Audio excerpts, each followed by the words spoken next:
What up, peeps? This Get With It Sports, place where you get your sports with a swag. I'm Glass. I'm Brandon. That's Tag Team Tandem out here in Sports Talk. About to give you the next episode, which is number 6 of the 2 Cent Deposit on Sports, where me, my partner here, Brandon, and if we have a guest, we get together and give you our 2 cents on the recent topics in the sports world. Thanks for watching us. If you're watching us live, I appreciate it. Shouts out to you. You can follow us. You can follow the show live if you have a Twitter account, so you can interact with us while we're doing the show. Here on Blab, go to Blab IM and search for @GetWithItSports. Click on it, and you should be right in the room as we're talking live. You can also watch the show later at our YouTube channel, Get With It Sports 2. That's number 2. Or listen to us while you're on the go by downloading the Spreaker app and search for Get With It Sports Media. We'll be discussing. We got a news tape. We'll be discussing the recent topics in the sports world. Then we're going to talk NFL. We're going to talk the NCAA March Madness Final Four, NBA topics. And of course, last but not least, we got to go in on the DeAngelo Russell, Nick Young situation that's just been trending for the last 2 to 3 days. Top trend thing, man. You know, we got to say, dude violate all kind of man codes when it comes to what he did to Nick Young. So let's go ahead and jump on to the news tape. As you can tell, if you're watching us live or watching us on YouTube, I got on my Blackhawks baseball cap because we don't follow NHL like that. Just go ahead and put it out there like that. But Brandon and I from the Chi, we love our Chicago Blackhawks. We're going to try to go back-to-back this season. It's not looking too good, but, you know, of course, when it comes to playoffs, all the team, just as long as everybody show up, we got a good chance. That's right. But I don't think everybody gonna show up, bro, because Duncan Keith is in trouble. Excuse me. Oh yeah, he got suspended. Did they extend his suspension? He's supposed to be meeting up at the NHL offices to plead his case. But just in case people didn't know out there, the Chicago Blackhawks defensive man was ejected from the game against the Minnesota Wild for hitting forward Charlie Coyle in the face with his stick Tuesday night. Keith will have the opportunity to plead his case to the NHL office.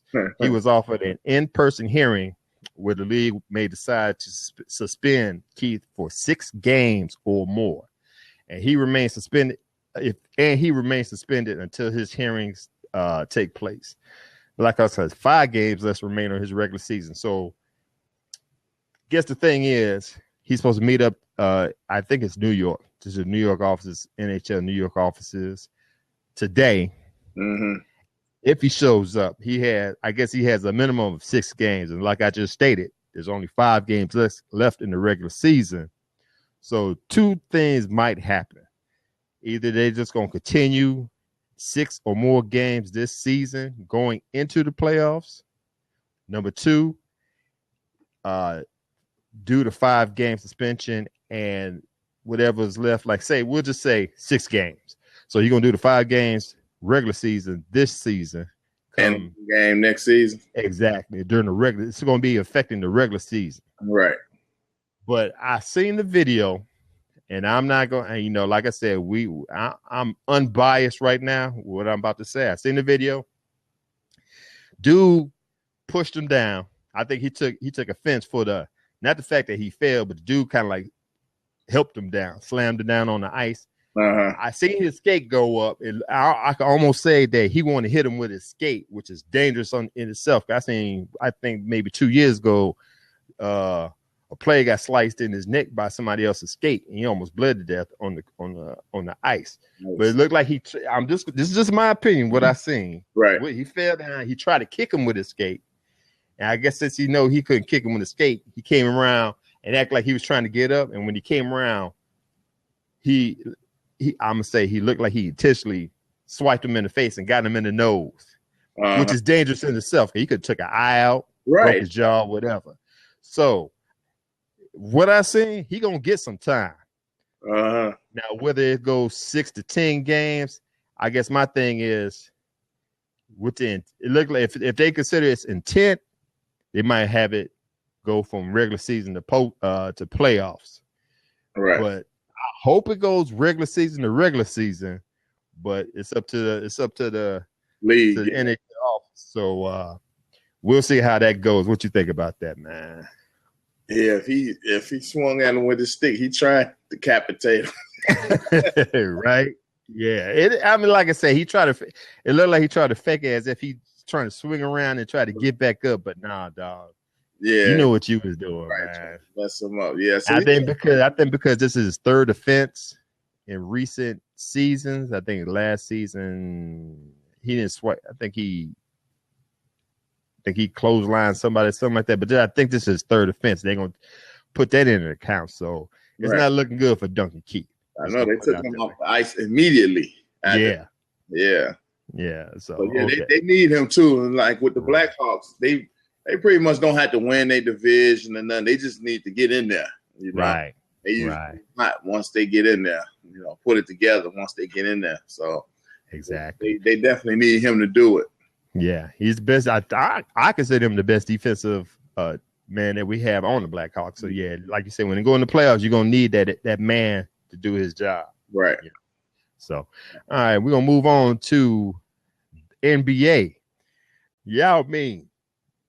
Yao Ming, man, he has been elected to the Hall of Fame.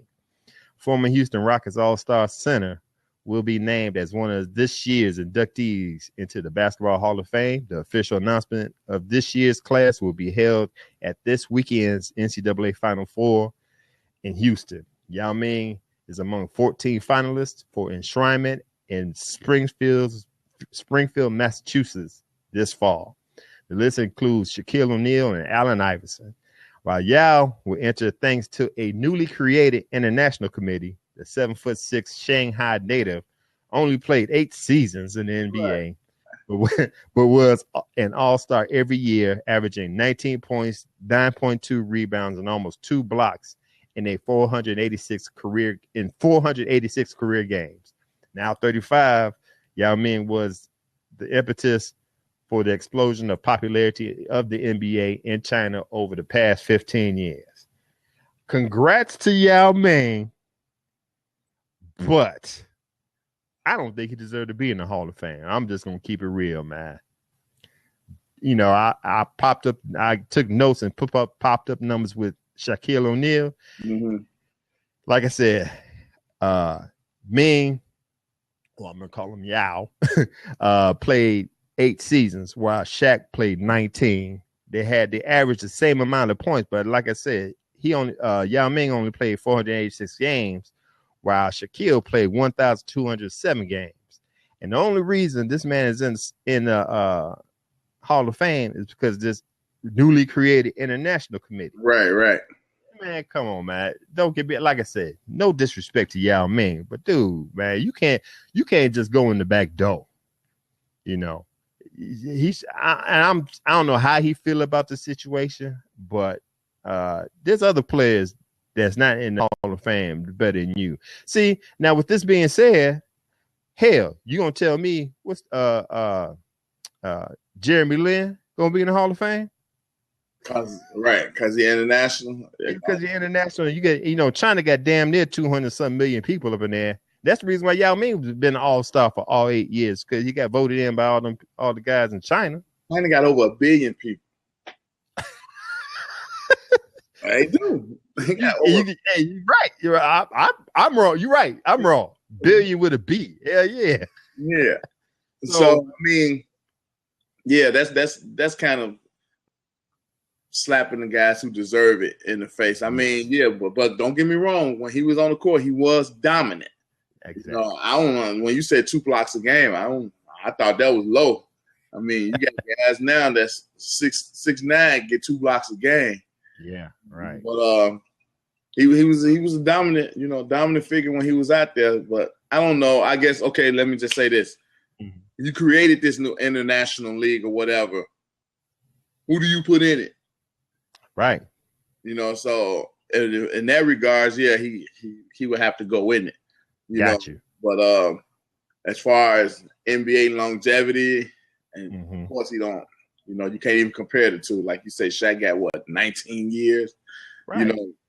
Maybe he should have left at 15. Right. Right. So it's you still can't compare. But like I said, when y'all was out there, hey, it's somebody you had to deal with. Yeah, but then again, like I know he's been in eight years, but like after the third season, he started having foot problems. Remember, he was only playing like half a season, if that. Right. And like I said, I agree with you. International committee, Sabonis comes to mind. He should be, and I think he's in there. He definitely deserved to be up in there. Now when I can't remember, Nowitzki, when he retired, he definitely deserved to be up in there. You got a lot of great foreign players. Rick Smith, right. Dutchman. Yeah, there's quite a few, so I don't, who knows? Let me go ahead. Now, I mean, who knows about the end? I'm sure they got a list compiled, and that would be interesting. I would like to take a look at that list, seeing how far back they will actually go, but I didn't know that. I think that's interesting, Yeah, I know when you come to go ahead. Why would you create an international Hall of Fame league? They playing in the NBA, the same league.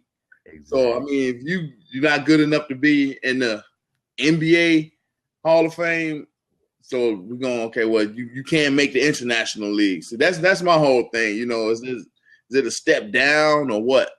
I totally agree. Why do we even have an international committee? You know what? You made a good point right there. My thing is, if you got an international committee, I guess they should be a committee to put a spotlight on international players, like a Tony Parker. Right. You know what I'm saying? People coming up there. But I don't think they should have a committee to vote a person in through the back door. So I totally agree with what you're saying. We shouldn't even have an international committee, because if you're good enough, we already know you deserve. You don't be there anyway. Exactly. You should have a spotlight on you in the first place. So I totally agree with what you're saying, man. Yeah. It's like I said, I don't want to throw no shade on Yao Ming, but it is what it is. So you mean to tell me he going in with Bill Russell, Wilt Chamberlain, Bob Lanier, Kareem Abdul-Jabbar, Moses Malone, Robert Parrish. Right. He don't deserve to be up in there next to them guys. Status, no. But he's in. We don't have nothing to do with it right now. So congrats to Yao Ming for being up in there. Right. It is what it is.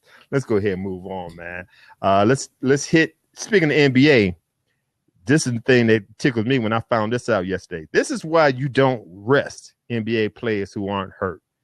2 men travel from Germany to Detroit to see their favorite player, Kevin Durant, play against the Pistons, and Durant sat down the game to get rest. This is when I'm ticked. This is the whole purpose of everything, dude. If you're not hurt as a fan, get your ass up in the game for real, for real. Right. We're paying a lot, man. We're paying you. We're paying to see you play out there. You can stand up. You should be playing. You making X amount of millions of dollars. I'm paying my money. Like you said, they travel from Germany. Exactly. They come all across the world. I had to talk to Durant. Hey, man. I'm coming along. Are you playing? Right. You playing. This is like a 8 hour flight. As you playing, Exactly. I am pissed. Man. Right? And he got his feet up, and it's got on the suit coat. Right. Like, dude, what? He hurt? No, he ain't hurt. Man, dude. You better get your exactly, man. I knew when the Spurs head coach Greg Popovich did that one time. I think he did it about 3 years ago. Started resting players, even though he got fined. Remember that one? See, this is that just come to mind. This is what I'm tripping on. When was I don't even know if David Stern was the he was. They was playing the Miami Heat. See what messed him up. Okay, this is what happened. They played the Miami Heat in Miami.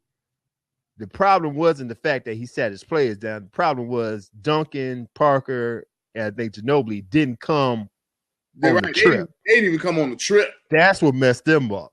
Now I'm thinking about that. But anyway, I do understand the reason why Greg Popovich did what he did and what he's doing now. Your players, you got Duncan that's 39 almost. I think he's turning 40 this month. Ginobili and Parker are old.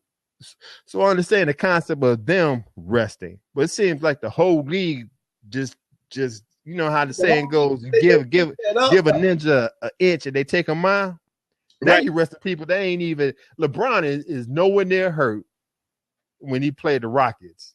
Right. So you got him resting. Right. He be LeBron time. You know what? And it's crazy. It's not, I get it, like you say, I get it.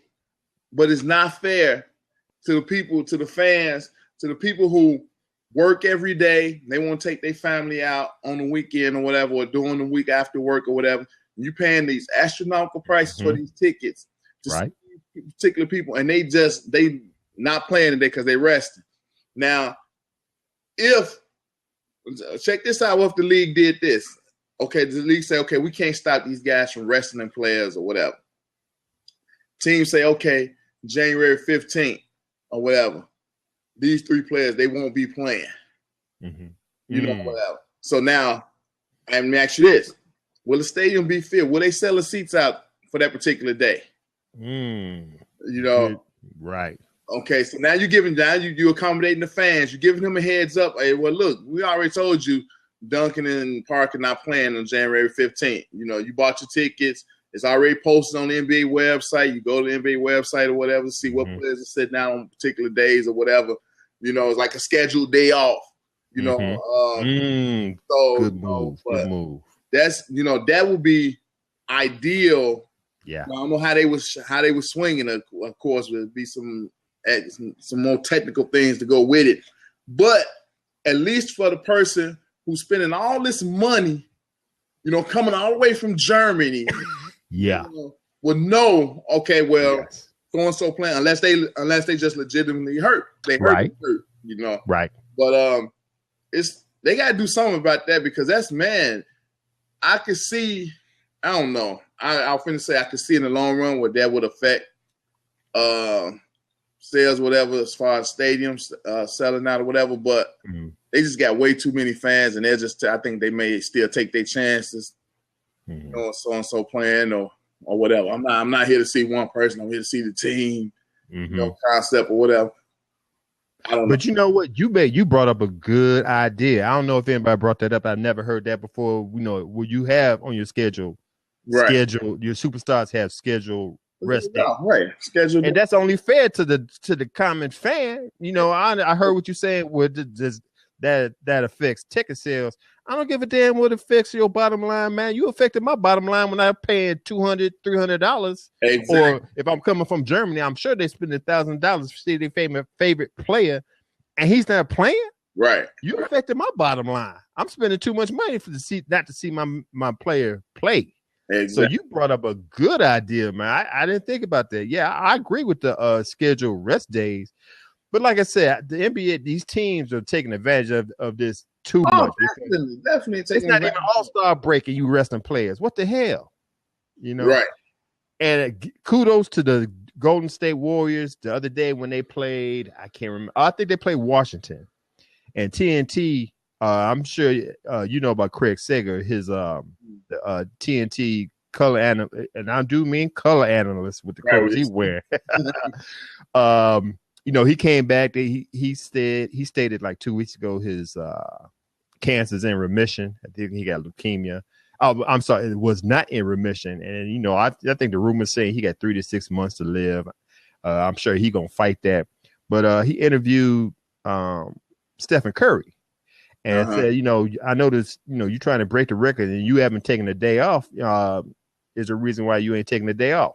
And he stated saying, you know, man, people like you talking about Craig Sager, people like you is an inspiration to us players, as if to say, you ain't taking the day off and you got cancer. So why should we take a day off? And I totally agree. I'm with Stephen Curry. I love me some Stephen Curry now after that statement, man. So yeah, to hell with this day off, man. Yeah. All right. So you live every day like it's your last one. Exactly. So all right, man, let's move on. I think we beat that horse down. let's talk about MMA fighter John Jones. Man, this man cannot stay out of trouble. The 28-year-old UFC light heavyweight fighter was scheduled to appear, and I seen it this morning. He appeared. I'm just gonna put it like that before a judge in New Mexico this morning, as he was in custody after turning himself in on Tuesday as a result of 5 traffic citations he received a week prior. The citations violated an 18-month supervised probation that Jones received for his involvement in a hit-and-run incident last April. The charges against Jones include drag racing, exhibition driving, modification of exhaust systems, failure to maintain his lane, and improper display of his license. Let me put it to you like this, bro. All that was just didn't happen. From what I understand, what the state is that, you know, he's in New Mexico. Okay. New Mexico, you know your celebrities and athletes and professional athletes in New Mexico. Let's keep it real. He was in a modified car. I don't remember what car it is, but I heard it was over $100,000. Thanks, Dave Hansen, for joining the show. He had a modified car, of course. He's I'm sure he got millions from his fights. Right. He was at a stoplight. Somebody in the next car next to him. Now, this is how it goes. It's 3-lane street. Okay. Excuse me. You got the police on one side. You got your fan on the other side. So the fan, I guess, hollered at him, and to acknowledge the fan, he revved up the engine. Okay. So when he revved up the engine, and let me just tell you the story. When he revved up the engine, the police that was in the car called that a violation. Called him saying that he was drag racing. So I guess he went down the street. Racing whom? Exactly. So he went down the street. Cops, get behind. You know how the cops do. They get behind you, run your license. They ain't had to run his license because they already know. He already been in trouble damn near 5 times, and they know his cars. So they would get behind him, pull him over. They probably knew he was under probation, and from the police officer had a body camera, and you could tell the police was egging him on. He was trying to state his case, what was going on, but the police wasn't hearing, and the police was being real condescending to John Jones, as if to egg him on. So he gave him the five citations I just stated, and that goes against the probation, and they had to go to jail. So, like I said, nothing against police. I love the police; they protect and serve. And but some police, come on, man. Just do your job, man. They, like I said, they knew who he was. The guy, the police officer was being an ass. I'm just gonna keep it real. He was being an ass, and I guess he was trying to egg John Jones to do something so he'll serve some time. Anyway, like I said, I watched the video of John Jones in court this morning. The judge said, he don't want to see him in here no more. He gave him an out. Okay, he got him out of there. I think he did some altercation to his probation, whereas he cannot drive unless he tells his probation officer. So I don't know how long. Yeah, I know, man. Right. Hey, anything to get out of jail, because he got a fight coming up. He got a fight coming up next month. Well, I know we're in the last day of March, but he got a fight coming up in April. So you're gonna do whatever you do so you can make your money. But that's what it is. What it is, he got to call his probation officer whenever he probably jump in the car. I don't know how long this is gonna last, but it's just a bunch of BS, man. Well, I was just hiring me a driver, like hey, exactly. And that's my thing. That's my, I guess, you know what? That's my thing. I'm gonna ask you. I feel John Jones But dude, you've been in trouble. You just got off a hit and run incident. Right. You know what I'm saying? You got a record. That would shake me right there. Right. You know what I'm saying? Once you put me on probation, I'm getting an Uber. I'm paying somebody to drive me around. I know you got an entourage. Get your brothers. Both of your brothers play professional football, so get them to help you out. Anyway it goes, I'm not driving no car. Any of my cars. Hell, I might not even leave. I'm gonna move. Evidently, the city he lives in, them police officers got a problem with him. So man, just move out to New Mexico and start somewhere else. He on probation. Can he move? Oh man, I don't know. I don't get in trouble like that, so I don't know the stipulations. I just somebody, they'd be like, how long is this job? This job is until I'm off probation. Right. Then, So right. I think that's the safest way for him. True. I'm trying to get the man locked up. Right. You know what I'm saying? I think the police department they feel a certain type of way about John Jones. So like I said, man, find a way to get your name out their mouth. Right. Right. All right. Do you want to jump on this NFL 7 rule changes? Or you want to move on? No, let's hit that. All right, cool. All right. About 2 weeks ago, the NFL announced that the rule changes have been approved for the 2016 season. Here's the list. Number 1, there's 7 of them, just to let you know. Number 1, permanently moves the line of scrimmage for try kicks to the defensive team's 15-yard line and allows the defense to return any missed try. That sounds like a stupid rule right there.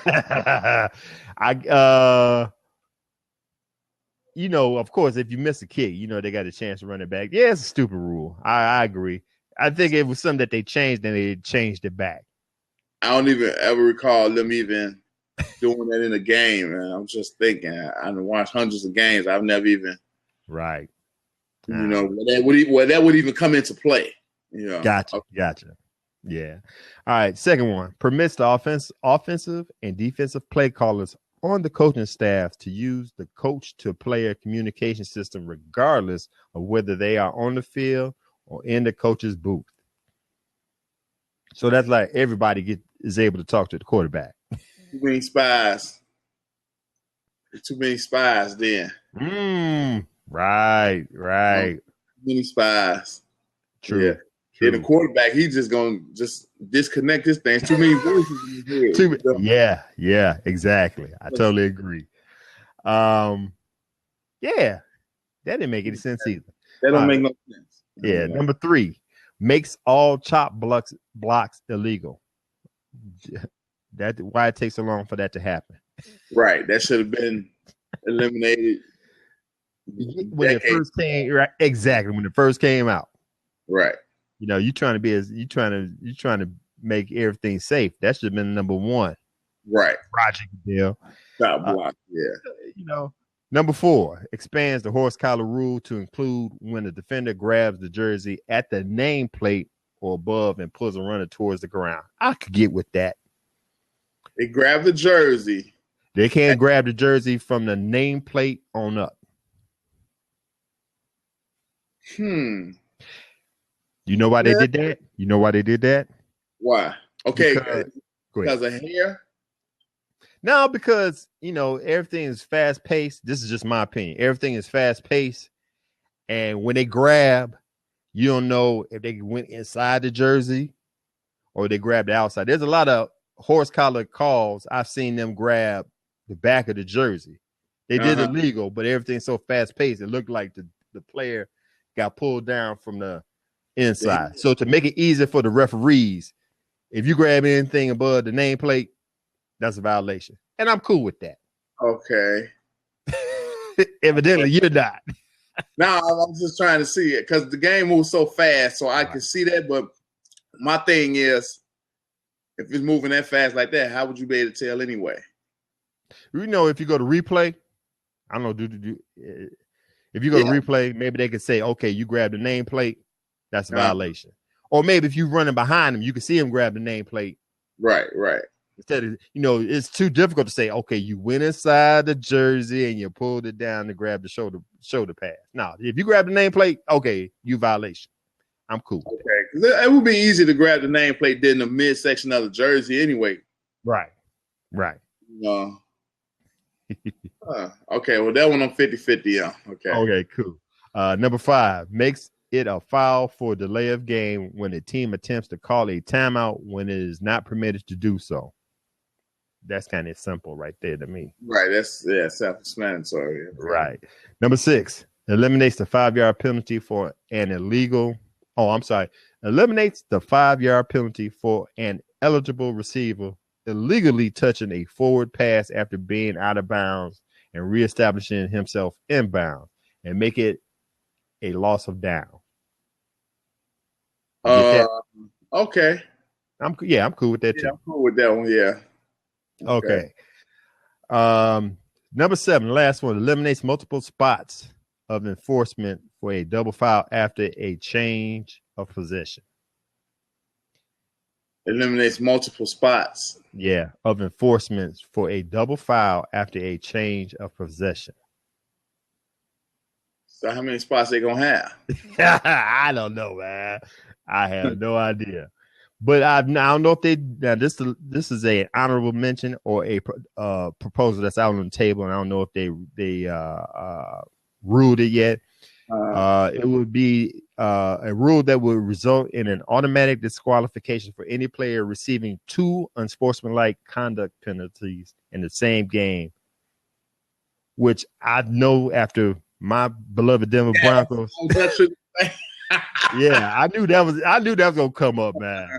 So if you got 2 unsportsmanlike conduct penalties, you get kicked out the game. So of course, with the Aqib Talib situation, right, and with what's his name, Vontez Burfict on Cincinnati Bengals, yeah, that's good. So I'm cool with that. I know it's biased. I'm cool with that now after we got our championship. But yeah, that it has to be done. Now you figure, okay, let me ask you this. You figure they saying after 2. Yeah. Would you be opposed to just 1? No. Yeah. Nah. You gotta give him another chance. Okay. Everybody gonna make a mistake. Illegal with 15-yard penalty. Yeah. The second time you up out of there. Because you got it. To me, at that time, you got intent. You trying to hurt somebody. Kind of get what I'm saying? Let me ask you this. They forget about the unsportsmanlike conduct and the 15-yard penalty, and just that would be too much. I was just trying to say a change of possession.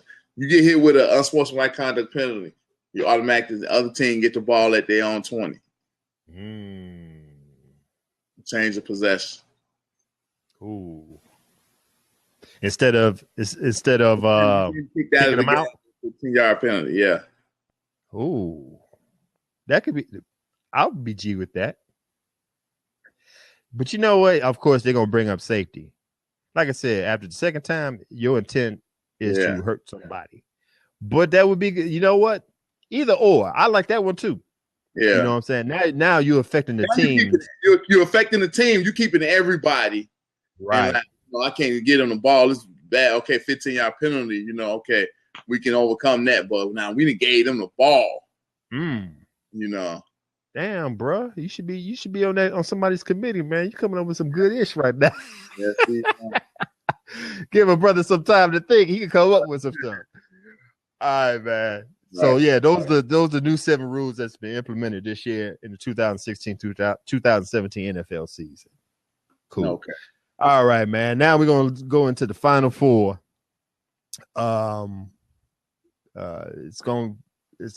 It's this weekend. I forgot. It is this weekend. The setup is. Let me look at my notes real quick.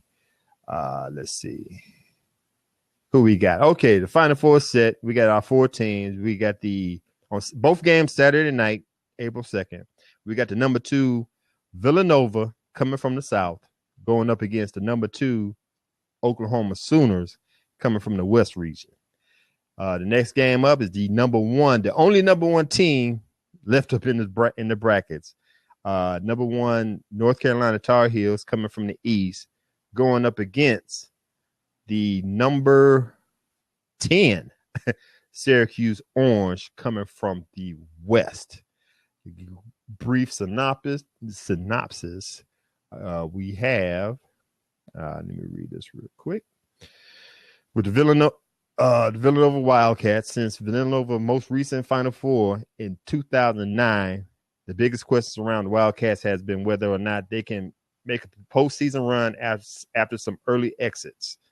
On last Saturday, Jay Wright and company took that generalization, crumpled it up, and threw it directly in the trash. The Wildcats defeated number 1 overall seed Kansas behind a well-rounded team approach that saw 3 separate players score 13 points to lead the way. They're going up against Oklahoma.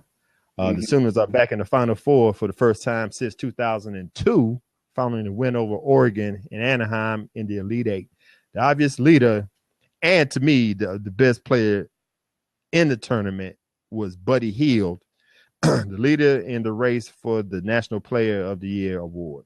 He continued his brilliant play into the NCAA tournament, and is clearly the best player remaining in the field. Surrounding him is a strong supporting cast featuring Isaiah Cousins, Jordan Woodard, Ryan Spangler, and Kadeem Latin. So, to me, I'm gonna ask you. To me, right with that game right there, both games gonna be good. Right. Villanova, I got them looking. They remind me of the Memphis Grizzlies. They real physical. Their backcourt, the 2 guards, they big and they play physical. And I think that game they played against Kansas, I think it was against Kansas, they overwhelmed them. They was physical with him, and Kansas didn't know what to do because Perry Ellis, I think he only scored 5 points in that game, and that was their best player. That's Kansas' best player. So they're going to use their physicality to try to overwhelm Oklahoma Sooners.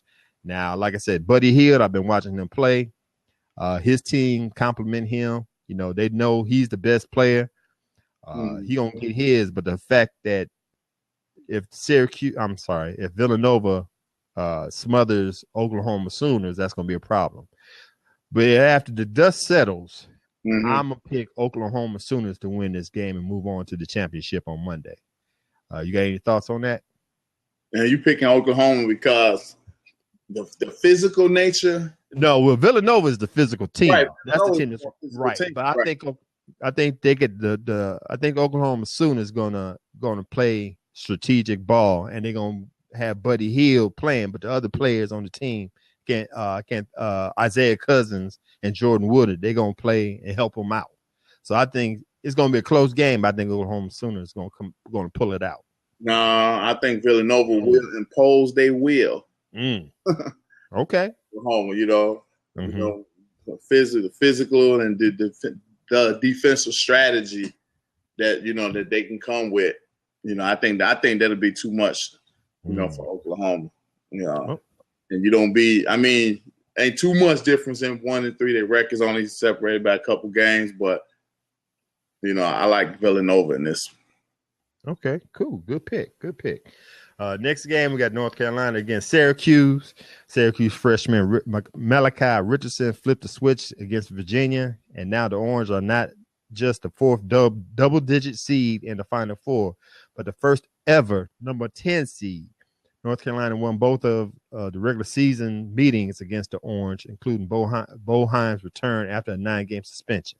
But Richardson did not play the elite level he's found recently playing now. Syracuse will be an underdog against the number 1 seed Tar Heels, but it's a role the team has played well throughout the tournament.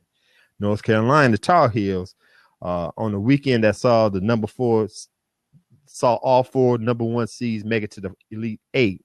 Only North Carolina won a spot in Houston, making a record 19th Final Four for the program and ending the second longest Final Four drought of Roy Williams' career. Bryce Johnson has 3 straight games of 20 points and 10 rebounds and continues to play at an All-American level.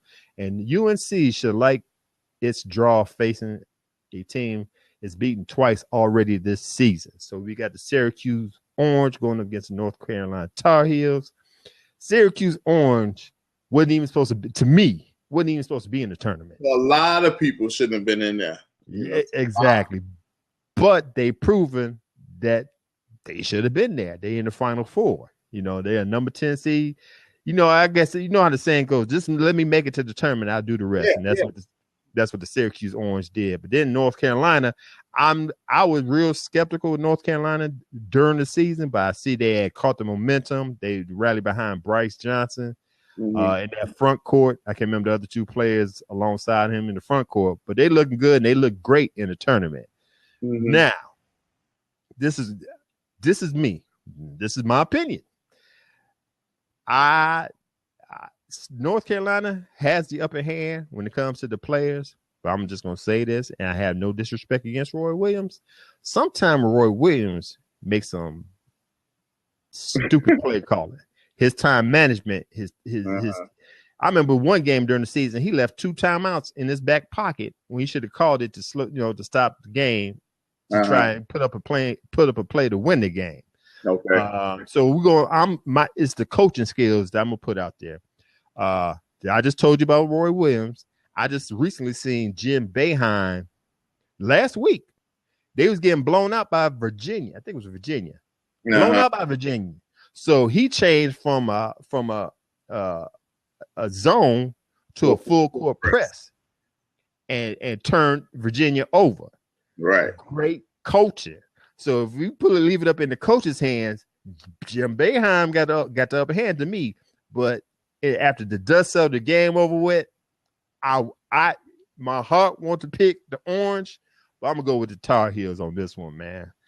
What say you, bro? Right. Well, Jim Boeheim back then, they had everything to gain and nothing to lose. They was, I think, down 11 or something, 13, 14. 14. Yeah, so they had everything to gain and nothing to lose by doing that. Worst thing they can have, they lost by 16.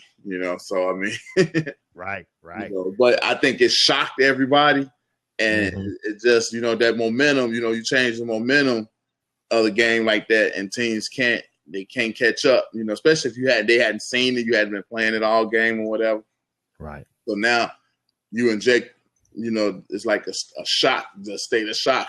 So okay, now we gotta regroup, we gotta recover. Because now they inbounding the ball. Now they trapping over here. They trapping. I think a few times they actually broke the press, but they couldn't, still couldn't finish on the other end. Right. So yeah, North Carolina, they beat Syracuse twice already this year. I don't think they're gonna respect Syracuse because they actually made it to the Final Four. So you got to give them that much respect. They're there. You got to deal with them. The downside of that is you done beat them twice already. It's hard to beat a team 3 times. You done beat them twice already. So that's Syracuse. They got to be looking at that. North Carolina got to be looking at what can they do? Else they can do. They can't surprise us with nothing. We've seen it all, and we've beaten them. But that's why you play the games. I'll take this for 1 or 2 people to have a bad shooting night on one side, and one person that you ain't thought about have a great shooting night, and you can be playing for the championship. But they done beat them twice already. They are the number 1 seed. I'm going with North Carolina. Okay, cool. There you have it. Those are our picks. I have in the championship game, the Oklahoma Sooners playing the North Carolina Tar Heels. Brandon have the Villanova Wildcats going up against the North Carolina Tar Heels. We will be back next week to talk about this, right. See how the end result is. So good picks, man. Stick to college real quick, and I'm not going to beat the dead horse on this situation with Coach K, but this is the first time we had met before. After the situation with Coach K lying on TV. I heard about that. Yeah. So I'm going to go ahead and just throw it out there real quick, and we'll expound on it real quick. Oregon head coach Dana Altman told Dylan Brooks to take a 30-foot 3-pointer with the shot clock winding down to 10 seconds left in the game. After the game, Dylan relayed what Coach K said to him in the handshake line. He just told me that I'm too good of a player to be showing out at the end. Dylan said, I'm sorry. and you can read it on the video. By Coach K's account in the post-game press conference, he said he just congratulated Brooks. I didn't say that. You can say whatever you want, and you can take whatever he said and then go with it. All right? Krzyzewski told a reporter after Oregon's 82-68 victory last Thursday that during the post-game handshake line, he only congratulated Brooks. But audio CBS released Friday, the day after, supported Brooks' account of the exchange, during which Coach K said, "You're too good of a player to do that. You're too good of a player." In a post-game press conference, this is what Coach K said after he apologized for lying. I don't care what anybody said. He said in the post-game press conference, "I reacted incorrectly." Nah, bruh, you lied. To a reporter's questions about my comment to Dylan. Clearly, the story that night was about Oregon's advancing to the Elite Eight and the outstanding game they played. I sincerely hope I did not create a distraction for Coach Altman and his team at this critical time of the year. Certainly, I have the utmost respect for the Oregon program and their tremendous accomplishments. Now, quickly, I'm gonna be unbiased, but I'm gonna let you know I hate Duke, but I respect Duke. I don't hate Coach K. I think Coach K is a great coach, but Coach K is human, just like the rest of us. Right. Dude, just admit that. Number one, when he gave, I watched the game. He hit the shot. Now I don't know if Coach K took exception to the shot, or did he take exception to him looking at the bench on the bench. I think that's what Coach K took exception of, taunting the bench. But don't sit here and say you ain't talked to the man saying he's a better player than that. You too good of a player than that. What's the harm in telling him? Yeah, I told him he's too good of a player to be doing that. Exactly. I had no problem with that. But you gonna sit here and say excuse me. I watched a press conference and he was irate. He's irate for the fact that he lost the game. Okay. And to sit there and to me, when you say I didn't say that, he said I didn't say that. And then he kind of like put the blame on Dylan, as if to say Dylan's the one lying. So you disrespecting Dylan, the player that gave you the accolades of being a great coach, and he humbled himself to say, you know what, Coach K was right. But see, Coach K was like, no, I didn't say that. He was so adamant to say I didn't say nothing against another player. Right. Dude. And then instead of saying you're lying, you're being politically correct and saying I reacted. Where'd it go? Let me see. I reacted incorrectly. Nah, bro, you lied. Just keep it simple as that. See, and to me, he started trending after that. If you would have just said what you said at the beginning, we wouldn't even be making this an issue. So that's what I feel about that. You got any 2 cents to say about that, man? Yeah, he lied. That's it. He lied. You know what? You can't do that. You can't do that now because everybody got a mic. Exactly. You got a camera. You just can't. You can't do that no more. You can't. Man, listen, after he said what he said, some people could read lips. I didn't even need the audio. I'm reading lips like, no, you said more than what you think you just said. And the fact that he apologizing because he got caught. He ain't apologizing for the act. Right, definitely. If CBS didn't catch that audio, he probably would have stayed his ground and said, I didn't say that. So kudos to CBS for doing that. It's a big old mic hanging right over your head because they have holes in the mics on the booms. Yeah. So okay, let's quickly go to the NBA because we got to finish off the show with this DeAngelo Russell situation. But before we get to that, we're going to talk about the Golden State Warriors as they keep trucking towards the record. The Warriors beat last night the Utah Jazz in overtime. I can't remember what the score was, and they stay in pace for the all-time wins record. The Warriors' 68-7 record is a game ahead of the 1995-96 Chicago Bulls pace during their 72-10 season. The Warriors must go 5-2 over their final 7 games for the record. Dude, they're playing. Now I know we talked about this about 2 weeks ago. We think they was going to tie, and we stated the teams that was going to beat them. During that time, the Lakers beat them. So I thought that was going against them. But now they, like I said, they got the momentum. They trucking over people. Now I ain't gonna say they're trucking over people, but they winning the games that they supposed to win. So with the final 7 games after the overtime win against Utah last night, we got the Boston Celtics on Friday, Portland Trailblazers on Sunday, Minnesota Timberwolves on Tuesday, and they're gonna run the gauntlet the next 4 games with the San Antonio Spurs at home. Mm-hmm. They go at the Memphis Grizzlies. They come back and play at San Antonio. And then the last game is against the Memphis Grizzlies at Oracle Arena in California. Mm-hmm. Do you think they're going to beat the record, bro? Let me just say this. keep it unbiased, because you know we love us some Chicago Bulls. Right. And I'm definitely keeping unbiased, right? Okay. But you got to figure, okay,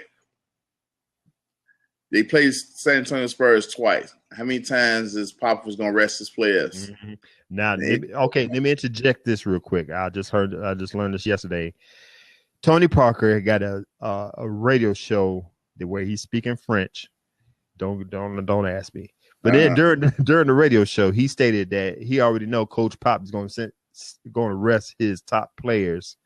I don't know both games, but at least one of them games. I figured one, right? Mm-hmm. So I think that moving forward, I think that they'll either tie or beat them by one game. You know, just because, like I said, what they're doing is tremendous. But the game has changed. They play so differently now. Mm-hmm. You know, not that I don't respect what Golden State doing, because you still got to go out there and play the games. You know, you got to stay healthy or whatever. Mm-hmm. But it's just different, you know. So, no, I would like to see the Bulls keep that record. Will they? I say maybe a 60% chance that they won't, just because of, like I said, how the games are being played. Mm-hmm. But the opponents, they've going against top-notch opponents the last week to 10 days or whatever. So, you know, it could go either way, you know. So, but I gotta say, yeah, I wouldn't be surprised if they broke it, or at least like you said. Okay. When we talked about this 2 weeks ago, I said it was going to be a tie. I didn't think they was going to break it. I still think it might be a tie. They could lose 2 games, and I think it might be. See, last night was big. Huh? Last night's game was a big game. Yeah. You know, that was. I think Portland Trailblazers they beat them last time, but Damian Lillard had to score 51 points, I think it was. Mm-hmm. I don't think he's gonna be able to do it this time, but that's a team I think might have a chance. But they're playing in Oracle Arena, so they might lose that game. Before they're gonna lose that game because we only got 2 teams left. We got the Spurs and we got the Warriors that's trying to finish the season undefeated at home. So I think they're going to be up for that game. They got 1, 2, 3, 4, 5 games at home. So I'm going to give them games practically. They're playing on the road against Memphis. That's going to be one game, I think. And then the next day, Sunday, they're playing San Antonio Spurs in San Antonio. San Antonio going to win that game because they want to keep up with the Warriors and finish the season with the undefeated season at home. So if anything, they're going to tie with them 2 games. They're going to lose against the Memphis Grizzlies and the San Antonio Spurs back to back. But they might get 73. I'm going to say they're going to get 73 with the worst case scenario tying the record. That's just me. So I think we both agree with that, right? Right. All right, cool. Mm-hmm. Now, let's finish the show off. We got 10 more minutes left. Dude, let's talk about this Nick Young, DeAngelo Russell situation, man. Hi, my man just broke man code all the way around. Los Angeles Lakers rookie has put himself in a bad look with a number of his teammates. A video was recently leaked to the public showing Russell taping a private conversation with teammate Nick Young. In it, Russell asks a series of leading questions about Swaggy P, who got engaged to Australian rapper Iggy Azalea a year ago. Being with other women. Russell's actions have reportedly caused a number of players on the team to not only lose trust in the Ohio State product, but to isolate him completely.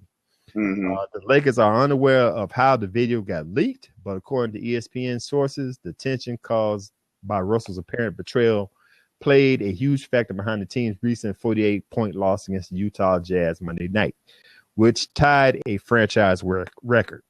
None of the players would reportedly sit with Russell during a recent breakfast meeting, while teammate Lou Williams got up and walked away when the 20-year-old popped a squat next to him in the locker room. It's bad, a team source told ESPN's Ramona Shelburne. It's about as bad as it could get. There was trust issues already. Now there's no trust. Russell agent Austin Brown of Creative Artist Agency declined to make a comment on Tuesday. The Lakers are 15-59, last place in the Western Conference, and 52 games from first place. In the 72 games this season, Russell was averaging 13 points a game, 3.4 rebounds, 3.4 assists on a 41.7% shooting. Bruh, let me go ahead and go in first, bruh.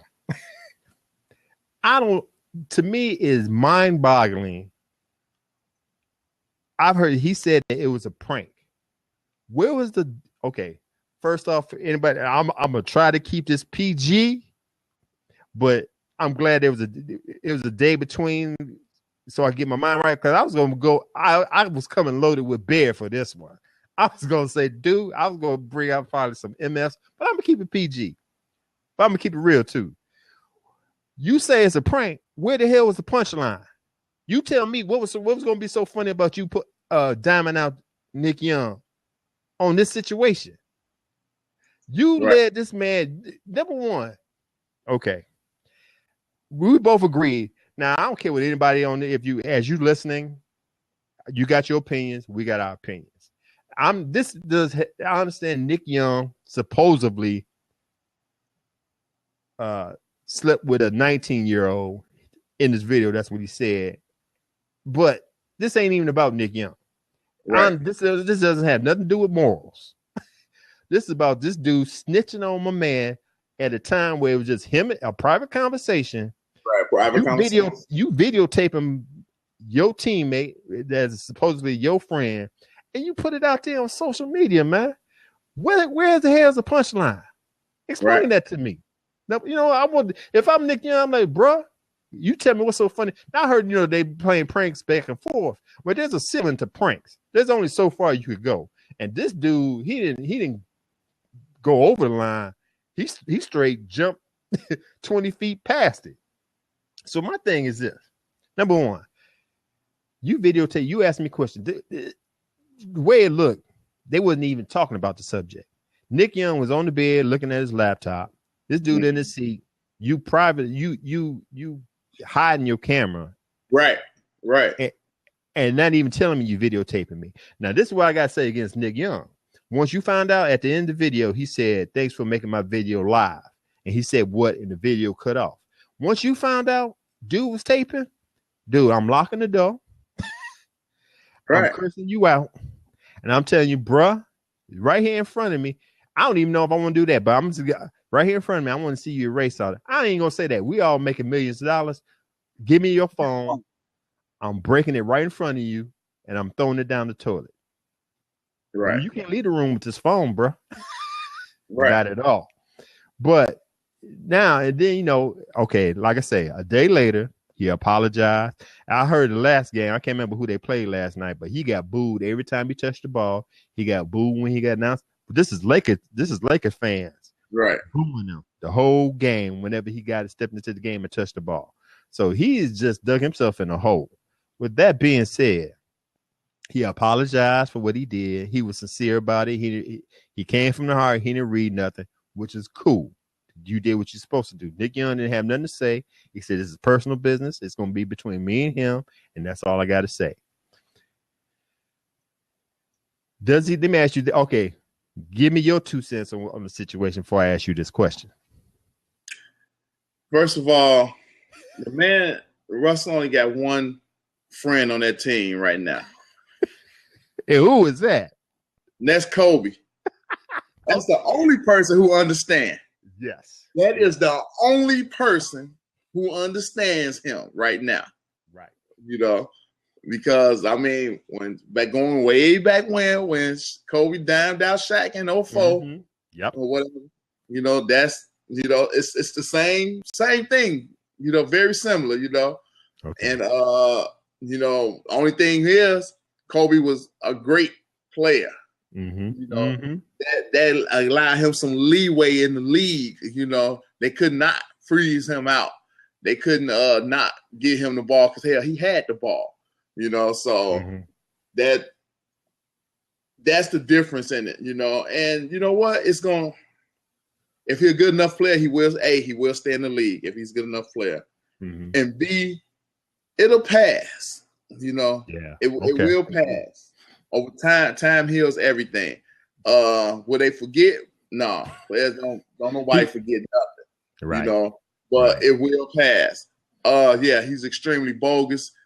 I agree with you. All they would have heard was the furniture breaking and everything up in there or whatever. Somebody come out bloody if he didn't comply, you know, but that phone, they wouldn't have been able to find his phone, you know, not in one piece.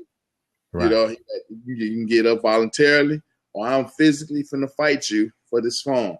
You know, not because I don't care if what was on was incriminating to me or not, but you bogus for doing it. You know, you know, in the first place, you know, you bogus for doing it. You know, so there was no prank.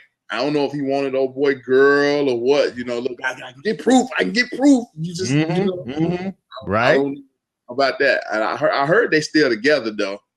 Okay, which is good. Yeah, good, you know, but it's just crazy though that somebody, you know, man, these 90s babies, man. The millenniums, man. They stuck on stupid, man. It's all about social media. They think their lives are around social media. Around social media, you put everything, you know, you looking for stuff to put on social media. You know, for what? You know, for what? You know, so yeah, but I don't agree with it. Like I said, it will pass. He gotta stay a strong player. He can only apologize so much, you know. He may be on Larry King live somewhere soon. I don't know, but only so much apologies he can do, you know. Right. He's just got to live his life through it. Now he effed up, you know. You know, I totally agree. Simple as that. Okay. He apologized. And just because you apologize, if I'm Nick Young, don't mean we cool. You know what I'm saying? You give me my time to get my stuff together because you blew this bridge up. I got to try to rebuild this bridge with my girl. Right. Number one. Number two. I had a whole line of stuff to go. Didn't get my mind right. Okay. Number two. He said he don't know how I got leaked out. Listen, we just got through saying about social media. These are the scenarios I can see happening. Number one. Once you record whatever you use, Snapchat, I don't even know what's out there. We so old, I don't even know what's all this out there. I don't have Snapchat. I just got Facebook, and I got Facebook, Twitter, and Periscope, and that's only for business. That's for with sports. Right. That's the reason why I got it on my phone. Ask me how to use it.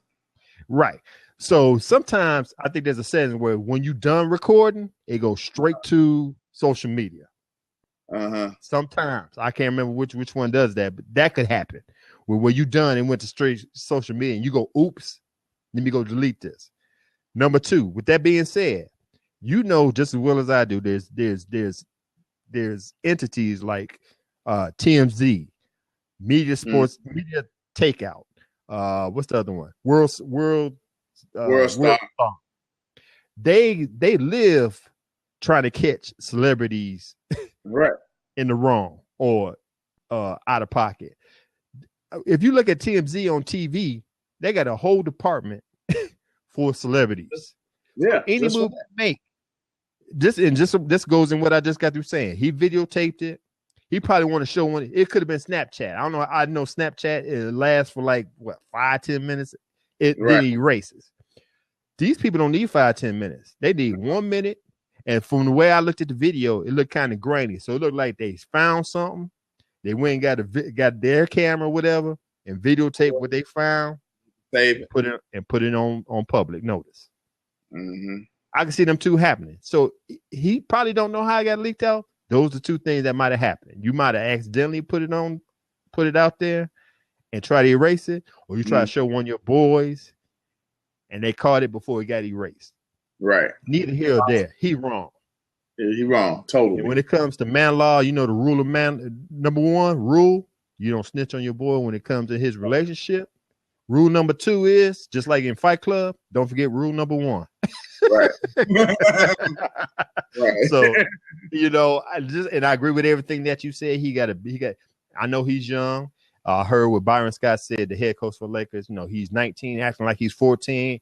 This is definitely gonna humble him. It's gonna make him grow up. And you know what I'm saying? Hopefully he'll be a better player. Just like you said, if he start balling, everything's gonna be cool later on. But he got to grow up now. Now, my last question before we leave out of here: what does the Lakers do? Now, the Lakers are like crap anyway. They only won 15 games. I got a problem with Jim Buss. Jenny Buss need to take over the team, but that's just my opinion. I can't stand the Lakers either. But hey, you run your team like you want to. But what do you think the Lakers need to do now to move ahead? Do they get rid of Nick Young? Do they get rid of DeAngelo Russell? Do they keep everybody and just hope they all work together? What do you think might happen? Lakers are so jacked up, right? They need all the young players they can get. Yeah. I had to get rid of Russell. I was trying to Russell. Okay. You know, because there's no trust in the team now. You know, your locker room, you got to keep your locker room together. Right. And he done blew up the locker room, you know. And there's always going to be constantly in the back of people's minds or whatever. And they're going to use this to do everything else to him, you know, like, you know, not sitting with him in the cafeteria or not talking to him in the locker room, you know, not wanting to pass. Anytime he's open and he don't get the ball, that's when everybody going to say that's why, you know, something stupid like that. It might be easy to trade him to another team. He don't know nobody, you know, he can get started again, you know. He will have to build trust with a new team anyway if he had got traded. You know, if he went there, whatever. So I would try to move him. I would just try to trade him if I'm not going to get rid of nobody else on the team. I'd trade one 19-year-old for another. Hell, you know what? I don't know when's the draft, the NBA draft. I would sit if I'm not even gonna say Jim Buss. If I was Jenny Buss, I'll sit back. Look how everything going with the team. See how everybody leave the locker room at the end of the season. What is it, like 7 games left? Yeah. See how they finish out. Call a team meeting. You know, I guess they have exit meetings at the end of the season. Hear everybody what they got to say about the situation. Take a week off. Reevaluate what's going on. Yeah. See if they cool with it. If Nick Young cool. If the team's cool. Because he is a great talent. Yeah. He's a point guard that they need so many players that's not an easy thing to do just to get rid of them because of this isolated incident, you know. So the best thing to happen to them is that it happened at the end of the season. Right. And I think they have Julius Randle on the contract, Lance Jr., Larry Nance Jr., Clarkson, Young. They got I think that's it under contract. All young core players. Yeah. Great players. It's hard. It would be hard for me to get rid of such a core. But like I said, just like if one apple spoils the bunch, Russell has to go. Right. You know, so, you know, that's what I think about it. I heard your 2 cents. So we'll see how this is going to play out because it's not over with yet. No. It's gonna be maybe one step lower before it gets better. So there you go, people. That's our show for today. 2 cent deposit on sports on a Thursday afternoon, March 31st. Thank you for joining us. Thanks for watching. If you watch it live, we appreciate it. If you watch it as a podcast, we appreciate that. Give us a thumbs up. Tell us what you think about the show. I'm gonna try something new. I'm gonna try if I got a little time, I'm gonna try to give everybody try to do something Monday, Wednesday, Friday, a little 30-minute recap of whatever went on the night before. It's gonna be called Sports Notes. But we're gonna continue doing the 2 cent deposit with me and my partner here, Brandon. If Brandon if he joins in on the sports note, that'd be cool. But we definitely do the 2 cent deposit. So let's go ahead and let's close shop. This is Get With Sports, place where you get your sports with a little swag. This is 2 cent deposit on sports. I'm your boy Glass. And I'm Brandon. The best tag team tandem out here in sports. Catch us on Twitter, me at Get With Sports, Brandon at LEB412. Check us out on YouTube, Get With Sports 2. That's number 2. Check us out on Spreaker. Search for Get With Sports Media. Check us out here on Blab. If you got Twitter, you can join us on Blab. Search for at Get With Sports. And if you got any comments, questions, or just want to shoot the ish with us, email us. If you want us to do something on your show, email us on at getwithsports2. That's number 2 at gmail.com. And everybody enjoy their day. So just Get With Sports, place where you get your sports with a little swag. And as always, be good, be safe, get with it. Peace.